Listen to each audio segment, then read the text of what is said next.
What is up, y'all? So actually, I just made a video, but I want to make another video and talk specifically about it's a comment that I made that got deleted off of Instagram.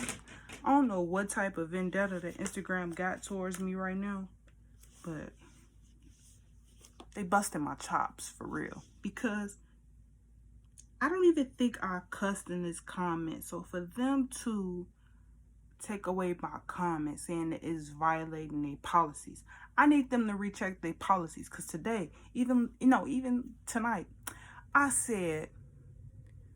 saw this lady make a pomegranate concha, like hand make it, right? And I commented, I said, if I see another concha, I'm gonna have to go get me one, because I miss them. And Instagram gonna say my comment violate their policies and stuff. Like, what did I say? I just had to go on like that minute rant real quick, because I had to get that out, because you busted my chops for real. Anyways, the comment that I really want to talk about was, okay, so Spiritual Word posted it. They did this question. It said, do y'all think a female having no friends is a red flag? And does it necessarily mean she's the issue? So I took this very personally, only because your girl don't have any friends. Pause. I have people that I respect. I do. I have people that I look at as my sisters and my brothers. I have actual sisters and brothers. I have cousins. I have people that I highly respect. But it's like, when it comes down to friends, as in the fact of, oh, I'm crying. When I need to cry, a shoulder to cry on. That's why I got my teddy bear. I ain't gonna fly. This guy right here, this is my dog. He been by my side since I was 5 years old. I'll be 25 this year.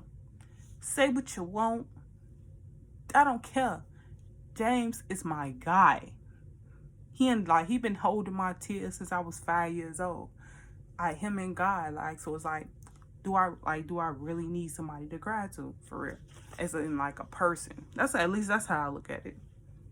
Because it's like, at the end of the day, all you need to do is release. And sometimes, like, when you vent to other people, if they don't have the life experiences, the comprehension, or the understanding to help you get through that situation, some people make it worse than what it is, for real. Some people may plant seeds that push you to look at things in a way to where it ain't even like that, for real. Because it's like, and I'm saying that because I've been that friend, and I've had friends like that, which is why I say I have no friends. Only because I had to learn how to be a friend to myself first. So it's like, if we harvesting each other's energy, venting to each other, trauma dumping on each other all the time, and we're not having no other conversations, any other conversations about anything else, then eventually, when I do something wrong to you, you're gonna trauma dump on somebody else, and then it's like, I'm gonna feel bad, because that's what we used to do. But it's like, then again, I can't get mad, because that's what we used to do. Or when I actually need somebody to talk to, and the person that I usually go to trauma dump on isn't available, it's like, now who am I going to talk to? So it's like, I would rather cry to James or take it to God. Like, those two don't fail me at all. So it's like, you can call it attachment issues with the teddy bear if you want to, but my guy is my guy, okay? That's my guy. So the guy he gonna be 20 years old this next year. He'll be 20 years old. He'll be 19 years old this year. He a Leo.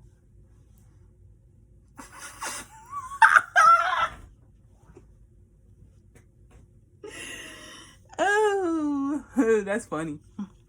But man, my thing is, I didn't even get to the comment yet. But that's my, like, I don't think I gotta make a whole video on me and his relationship, because y'all gotta understand why he looked the way he do. Like, you see his patches and his eyeballs. He got a story. There's a story here with him. And me and him, we're gonna have to have our conversation, our adult Shay and James conversation, because my son, he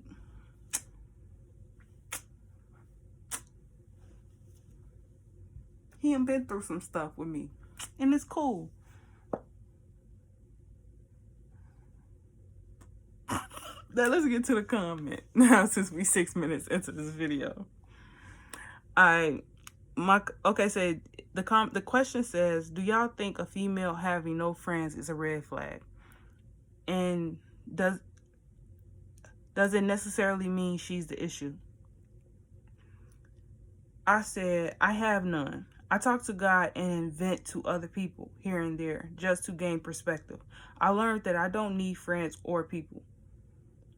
It's more of a want to me. A desire, if you will. God put certain people, places, and things in our life with purpose. This world's ideology and reality of what friendship and relationships are don't sit well with me, so I refuse to indulge in it. If that's a red flag, then hold me up. I said, if that's a red flag, then hold me up and let a bull go through me. Because I'm her, and I stand by this message with all love and due respect to those I met along my journey through life. Like, me saying that, it ain't got nothing to do with the people that love me and I love. Like, me saying I have no friends, it have nothing to do with them. Like, at all. Like, at all. Like, some people I look at as more than what a friendship is. Some people, like, is like clean cut sisterhood, brotherhood type stuff. Like, it ain't even like that. But it's like, when it comes down to actual friendships, like, me personally, I don't like this society's ideology on what friendships are like.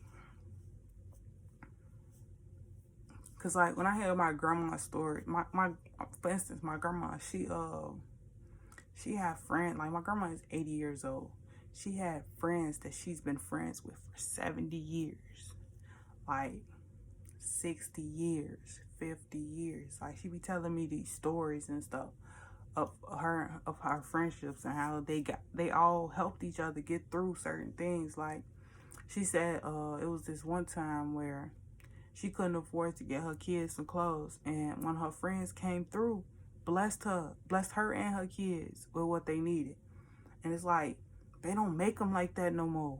Like, I ain't saying like that it won't ever happen, but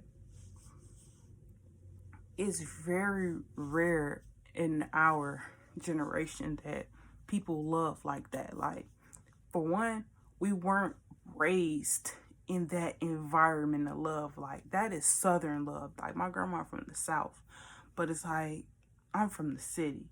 And in the city, we don't express love like that. We don't cherish people and each other like that. Like, we don't even feed our village the way we supposed to.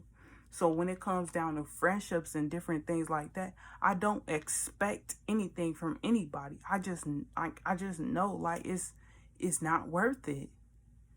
So when I say something isn't worth it, it's just not worth it. Like, if we can't even have a conversation and agree to disagree and get a better understanding, then it's not worth having a conversation no more after a certain point. Because it's like, what we gonna get besides irritated after the conversation? Yeah, after time goes on, like, your mind start thinking back on the conversation, and be like, oh, this makes sense now. Oh. But then it's like, if you never like go back to revisit the conversation and be like, I get what you was saying is that let's talk about this. Then it's like, there's nothing there. It's not worth it. That's what I mean when I say that. So it's like, a lot of a lot of people that I tried to become friends with and stuff, it's like, it's just not worth it. Like, and I'm okay with that. Like, I don't really care that much for friends. Like, I understand that your network is your net worth, but truth be told, your network isn't friends. They are people that you met along your journey. They're typically, they're not the people that you surround yourself with every day. Like, it's just not. Like, think about people in the streets and stuff, and like a lot of them, like, pause. Think about like your school friends. Like, those people are only your friend. Like, sometimes those people only be your friend because y'all all go to school together. Like me, I'm the type of person where I'm a present friend. So it's like, when I'm in your life and I have to be in your life for a time period, then I'm a present friend. I'm gonna be there. We're gonna connect, and we're gonna build that bond with each other. And I'm a for lifer. So it's like, even though we're school friends, like I could talk, in my eyes, I can go talk to somebody I went to grammar school with, and we catch up, and it's like we never left. Like, it was no love lost or anything like that. Just because that's the type of person I am. I can't expect that from other people, but that's the type of person I am. I don't hold grudges. I don't hold onto things as much as I used to. I remember things. I won't forget some things, but I won't hold you to something that you did when you were 13 and we're 23, 24 years old now. I don't care. I could care less why you did what you did. I'm willing to listen just so you can get that off of you. And you may say something that may heal that part of me that got hurt in that sense too. But other than that, I don't give a damn. Like, it's so many things in this world, like, I just don't care about. Like,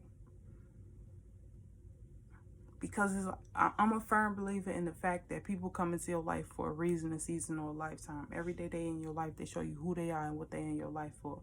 But it's up to you to listen. It's up to you. Like, that's why God gave us the gift of discernment, so that we can pay attention to the signs and symbols sent by the Most High, to pay attention to who's who. Because a lot of times it be principalities at play, and these people don't be knowing what they be doing. That's why I don't drink. I just gotta throw that out there, for that exact reasoning. But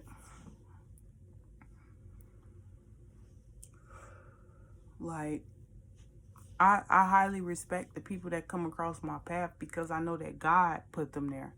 It ain't got nothing to do with me. It ain't got nothing to do with my ability to hold a conversation with these people. If God want these people in my life, God gonna make sure they in my life. And it's like, that's how I look at everything. So it's like, when I say I value people, I truly value people. Like, I know who God's people are. I know who God ordained to be in my life. I know whose lives God ordained me to be in their lives. Like, I look at everything like that. I look at everything from a high perspective. Like, that's why most days I be so in my head all the time, because it's like, some of the things that people be talking about, I be like, what? I be like, huh? But then some days I just get lost in my own thoughts, because it's like, if only you knew what we could be doing, if the cars was right. Like, that's what be going on in my head. Like, because I'm such an opportunist. Like, I see opportunity in the things that people don't even know exist. Like, that's how I know everything is God ordained and all of that. Like, that's why I speak so highly of God, because God be knowing. Whoever is guiding our direction, they know what they are doing. We ain't that special. We just instruments, tools, and fucking chess pieces. We're just chess pieces in the game of life. Like, and it's the same thing with us building out our network. and getting to know people, getting rubbing elbows with different people and doing what we do. Like, it's all relative towards the higher purpose. And I told this to Josh, actually. I told him before, I'm like, the plans that we put together, the things that we see in our mind to be true, that we know that we can do, that delusional idea that people keep telling you're delusional, that you shouldn't do this, you shouldn't do that. But it's like God put that on your heart. God put that in your mind to do. So it's like for someone to tell you not to do what you know to be true, that's crazy to me. Because it's like, it's literally people ordained by the Most High to open up doors in order for you to fulfill that path that you know to be true. Like, and ain't nobody stop that. Like, cause it's literally from the Most High. So it's like no matter what idea it is, no matter what it is, like, truth be told, it doesn't even have to be an idea. It could be a place, it could be a thing, it could be a person. Like, hold on, I'm finna wrap this up because I feel myself going on a rant. Okay, so for instance, I be watching this guy's podcast, and he always talking to his wife, but he said that he used this example of, it's this lady where she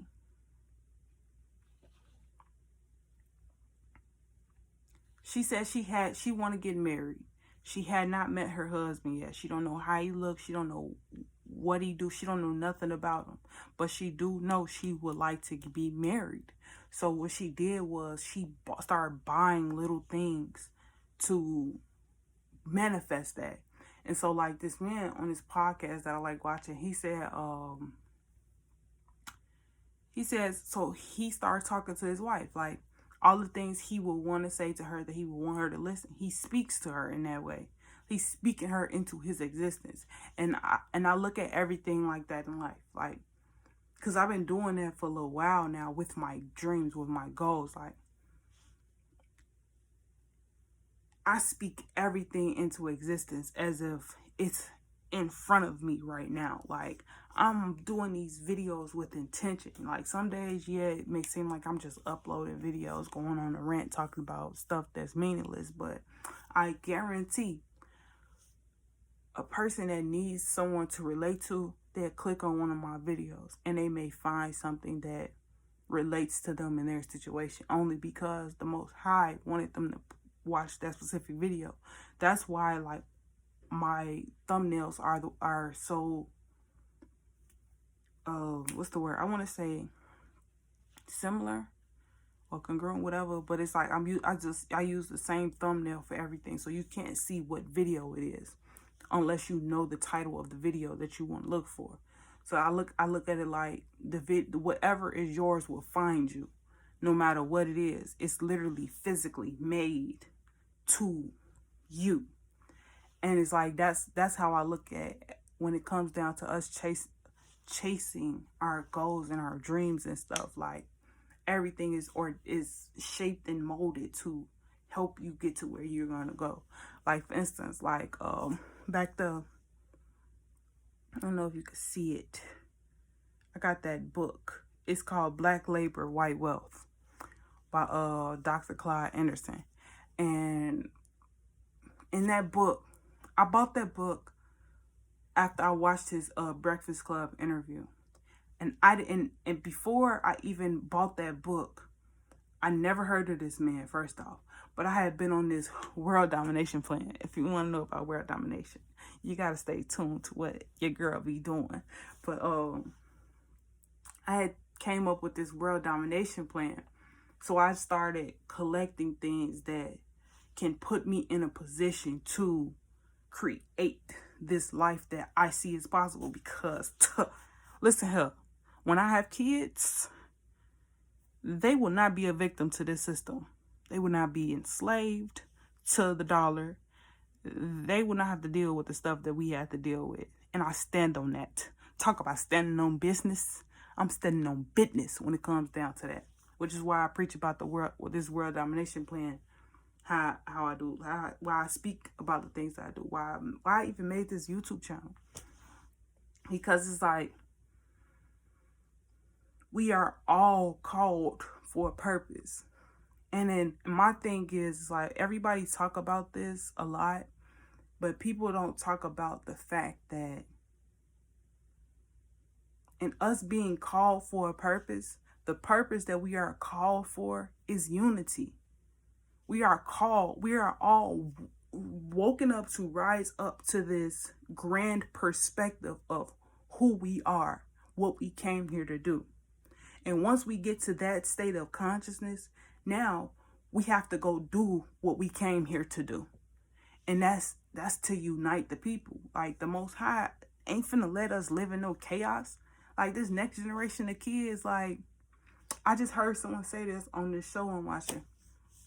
And she said, like, she's not in a rush to bring kids into this world until she clean up the world a little bit so that the kids don't have to. And it's like, that's what God, the Most High, want us to do.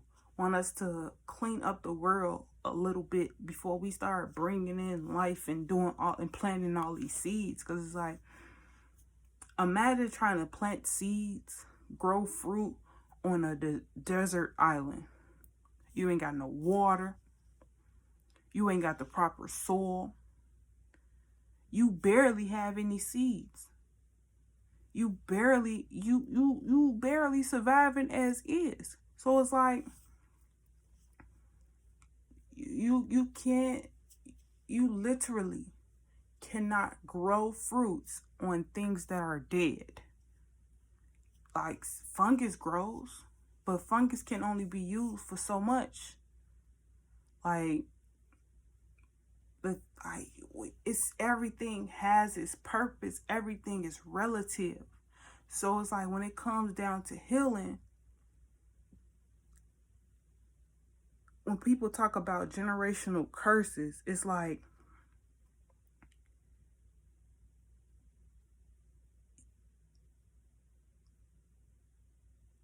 a negative seed was planted in the household. Your father left, your mother is sour, and she got 4 kids that she trying to raise. She's struggling. Her mama don't really care enough to take care of the kids. And her father was gone. So she got to figure it out herself. So yes, it's going to be trauma in that household. It's going to happen. It's inevitable.